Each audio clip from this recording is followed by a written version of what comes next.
We've got a bit of a traffic situation right here. We've got Carl Douglas and Stan Van Gundy both at the same time because we have breaking news. And one of the items of breaking news we have is that Carl Douglas's background kicks the ass of Stan Van Gundy's background. Yep. Carl Douglas. There's no question about that. Oh, my God. What an ass kicking. You've got some sad hotel. Some sad corner of a hotel. What city are you in? Is that Boston? That looks like sad Boston in the corner. I'm in Boston. Yes, I am. Yeah, that's what it looks like. You're in a sad Boston hotel, and Carl's coming to us. Is this Los Angeles, Carl? It is. Beautiful downtown Los Angeles. Carl's getting ready for work. He's done 50 years of civil rights pioneering in law. It's an odd pairing. It is an odd pairing. So, Stan, just wait. And by the way, Le Batard, Carl's resume kicks your ass too, so don't try to put that on me. But not mine. That's right. But my background is very nice. Carl's background is very nice. You look like sad, repressed Boston from a bygone age. But Carl, I wanted to bring you in here real quick because we're trying to put into some context the news that OJ Simpson has passed away, and you were introduced to us, I believe, in the OJ documentary that Ezra Edelman did that you somehow stole. How are we to take inventory of the entirety of this life? How are we supposed to meet the moment of now when at the end OJ Simpson was seen as someone who had gotten away with murder? Dan, it's a complicated analysis. OJ was one of my heroes at USC. Over the course of my 44 years of being a lawyer, he was probably one of the most famous clients I ever represented. I was also a lawyer for Michael Jackson. And while I am shocked and saddened by his passing, certainly all of America will likely compartmentalize the complex nature of his history and his career. I pray and offer my condolences to his 4 children, who I'm sure are suffering from his loss. You handled that nicely at the end because I don't know in such a polarizing case that I can meet the moment immediately after the death with anything other than a trilogy. But there are still people alive who are grieving the death at this very moment, that if Carl Douglas is shocked by this, there are people, I don't know whether you loved O.J. Simpson or not. I don't know whether you guys had that relationship, but there are many people grieving right now. And some people would say, bleep that guy got away with murder. My job as a criminal defense lawyer is to represent my clients to the fullest. And I'm proud of the work that me and 9 other lawyers performed in 1995 on behalf of OJ Simpson. I understand that the result of his trial has polarized much of America.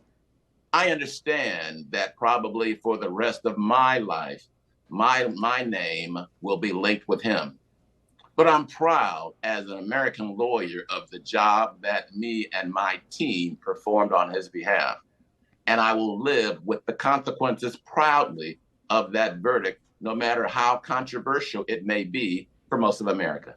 Look at that smile he hit the dismount with. Stan, do you have any thoughts here? How am I find you, Stan. Your brother, I believe this is where sports met murder because his brother, Jeff Van Gundy, was in the middle of the series with the Houston Rockets that was interrupted by O.J. Simpson's A Fugitive. Now everyone gather around your television. And I was outraged by it. You were outraged because they breaking into coverage. That's right. How could you? It was the third quarter. Stan, what do you think of what it is that Carl Douglas just had to say there? Well, I agree with all of it. And just a couple of thoughts. One is that I think that we too often want to just categorize people as either good or bad. And in reality, we're all a mixture of both. And we're not one or the other. Look, I'm a Bay Area guy in California. OJ Simpson was somebody I idolized, when he came up as a football player, and then followed him through his acting and the commercials. And look, things are complicated. And quite honestly, I don't know what happened on that night. we can all have our opinions. And then the second thing is Carl and that defense team should be proud, because in our system, everyone is entitled to the strongest defense they can get. And as somebody who has at least nominal involvement with people in the criminal justice system, working at a prison and things like that, I think we have a lot of people in the system who haven't gotten that type of defense and have been unjustly convicted and incarcerated. So I applaud people like Carl. And Dan, what's regrettable from my perspective, because being raised in Los Angeles, OJ Simpson was a hero for most of us in college. But there's an entire generation of Americans who don't know anything about his football career or how great of a running back he was. And regrettably, all that they will know or remember from OJ Simpson on this day were the tragic events of June of 1994.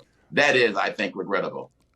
O.J. Simpson also, at the end, is viewed by, I would think, a majority of Americans as someone who got away with murder. You are not defined by your worst act. No one would want to be. But if that is the viewpoint at the end of your career, I don't know how many people want to hear today that with, like me, O.J. Simpson is literally my portal to loving sports. The first time my father took me to watch anything in person was at the Orange Bowl to watch him be a running back for the Buffalo Bills. It's literally the first sports thing I saw. And then that career, one of the most interesting in the history of American pop culture. He was a great player, Dan. At the end of it, what a lot of people are seeing, and only this, is that today the Goldmans will come out, and this will all be reopened for them, and they will not handle this with grace. They will, I would assume, they will urinate on his grave because they're grieving too.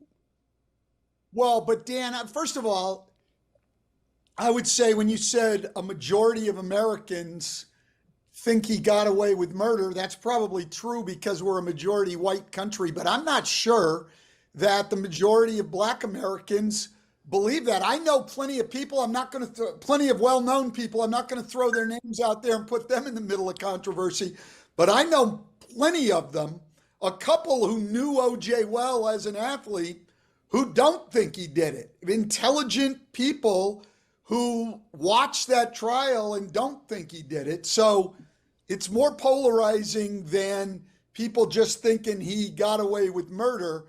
And I think Carl made the point when he first spoke here today that I think was good in his grief for OJ's children. I think the one thing we could all agree with, his children had nothing to do with anything that happened to Nicole Brown Simpson. And this is not only a rough day for them, but as you say, it's going to open up the wound and make it even harder for them. And as someone who has recently gone through my kids losing a parent, this is going to be a very, very tough time. And I'm glad Carl brought that up. And hopefully all of us, regardless of whatever we think about that case, can have some empathy for OJ's family. Stan, I agree 100%. Despite everything that people may think, despite all of the lingering bad feelings that I'm sure exist, despite how the racial dynamics that were present then in 1995, regrettably, are still present today in 2024, there are 4 children who have lost their father, and we must never lose sight of that fact. There's also the families of the victims who now are going to have to relive the trauma of this trial, I think, while this is all being brought up today. So I think we should also feel empathy for them because, obviously that's difficult too. And I think there's a lot of complicated aspects to it, like you said, Carl, because there is the case and then there is the person himself. And one of those things I think is incredibly complicated. And one of them, I feel like we're kind of tiptoeing around something here, which is that O.J. Simpson to a lot of people represents someone who brutally abused and battered his wife even before she died. So I just think we should probably hold some space for her family as well. Indeed, indeed. But as well for particularly many Black and brown citizens in this country, the OJ Simpson trial reflected a racial break, if you will, and it highlighted, I think, some of the inequities that Stan mentioned that are still present in terms of the inability of many defendants to properly be able to mount a defense. OJ had millions of dollars at his disposal, and he was willing to use that money in his own behalf. And only because he had so much money was the defense able to match the awesome power of the prosecution. All too often in public defender agencies across this great nation of ours, there is a lack of money or resources so that defendants can mount a credible attack against the prosecution that comes at them. But of course, Jessica, we must always remember that two people lost their lives at a time that was far too short for them. And we must always remember their families and their losses as well.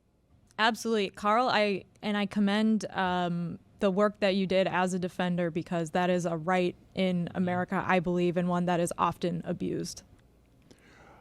Roy, did you have something here for Carl? Yeah, Carl, I have a legal question here. The Goldman family and Fred Goldman are still owed money from OJ from the civil verdict. What happens now? I doubt, Roy, that there will ever be a legal mechanism that will enable them to receive a penny if they have not gotten anything in almost 30 years. OJ's funds were protected because he had a pension, both from the Screen Actors Guild and the NFL, which basically allowed him to receive upwards of $20,000 a month during the entirety of since 1995, I am sure. And because the Goldmans have been unable, despite tremendous attempts over the years, to get compensation for their verdict, I doubt in his death that they will be able to do any more now. Carl, I know that you're very busy. Thank you for the time today. You've always been a good friend to the show. On your way out, because I don't know what this day is going to be like for you, I imagine you're going to be jostled because this is going to bring back a time in your life, a different time in your life. A generation ago, you've been very close to America shaking around racially and elsewhere, legally, around everything OJ. So tell us here at the end, eulogize him, would you, for us on the spot as someone who was adjacent enough to handle something like this? OJ was an American icon in several different respects. Not only was he a great athlete, he was also one of the first athletes that were able to cross over into the commercial world of Hollywood and New York. And he set the stage before Michael Jordan, before Tiger Woods, for athletes to make millions and indeed billions because of their popularity across the face of this great nation. Regrettably, that stellar career was marred by this trial. And forever, I'm sure, in the minds and the legacies of many, that stain on his career will remain. Rest in peace, OJ. My love to your sons and your daughters.